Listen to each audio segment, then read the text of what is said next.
హైదరాబాద్ మహానగరాన్ని ఒక విశ్వనగరంగా తీర్చిదిద్దాలనే ఉద్దేశంతో చిన్న పండుగ వచ్చినా మా మంత్రులు ఆనాడు స్వయంగా దగ్గర కూర్చొని అటు అధికారులు రెవెన్యూ కావచ్చు, మున్సిపల్ కావచ్చు, పోలీస్ కావచ్చు సమన్వయం చేసి శ్రీనివాస్ యాదవ్ గారు, మహమూద్ అలీ గారు, సబిత గారు, మా గౌరవ శాసనసభ్యులు దగ్గర ఉండి చూసుకునేది.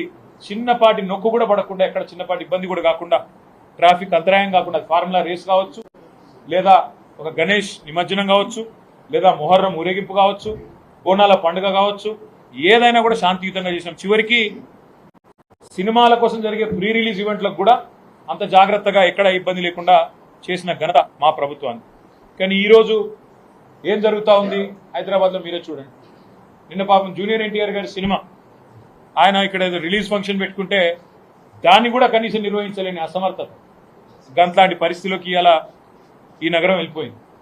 ఇంకోవైపు చాలా విచిత్రంగా ట్రాఫిక్ సమస్య నాకంటే బాగా మీకే తెలుసు, నాకంటే ఎక్కువ మీరే తిరుగుతారు. గతంలో ఎట్లా ఉండేది ట్రాఫిక్ మేనేజ్మెంట్, ఇవాళ ఎట్లా ఉండేది అనేది ప్రజలందరికీ తెలుసు. హైదరాబాద్ గంటలు ట్రాఫిక్లో ఇరుక్కొని పోయే పరిస్థితి వచ్చింది. హైదరాబాద్ మహానగరాన్ని ఒక విశ్వనగరంగా తీర్చిదిద్దాలనే ఉద్దేశంతో చిన్న పండుగ వచ్చినా మా మంత్రులు ఆనాడు స్వయంగా దగ్గర కూర్చొని అటు అధికారులు రెవెన్యూ కావచ్చు, మున్సిపల్ కావచ్చు, పోలీస్ కావచ్చు సమన్వయం చేసి శ్రీనివాస్ యాదవ్ గారు, మహమూద్ అలీ గారు, సబిత గారు, మా గౌరవ శాసనసభ్యులు దగ్గర ఉండి చూసుకునేది. చిన్నపాటి నొక్కు కూడా పడకుండా, ఎక్కడ చిన్నపాటి ఇబ్బంది కూడా కాకుండా, ట్రాఫిక్ అంతరాయం కాకుండా, ఫార్ములా రేస్ కావచ్చు, లేదా ఒక గణేష్ నిమజ్జనం కావచ్చు, లేదా మొహర్రం ఊరేగింపు కావచ్చు, బోనాల పండుగ కావచ్చు, ఏదైనా కూడా శాంతియుతంగా చేసినాం. చివరికి సినిమాల కోసం జరిగే ప్రీ రిలీజ్ ఈవెంట్లకు కూడా అంత జాగ్రత్తగా ఎక్కడ ఇబ్బంది లేకుండా చేసిన ఘనత మా ప్రభుత్వానికి.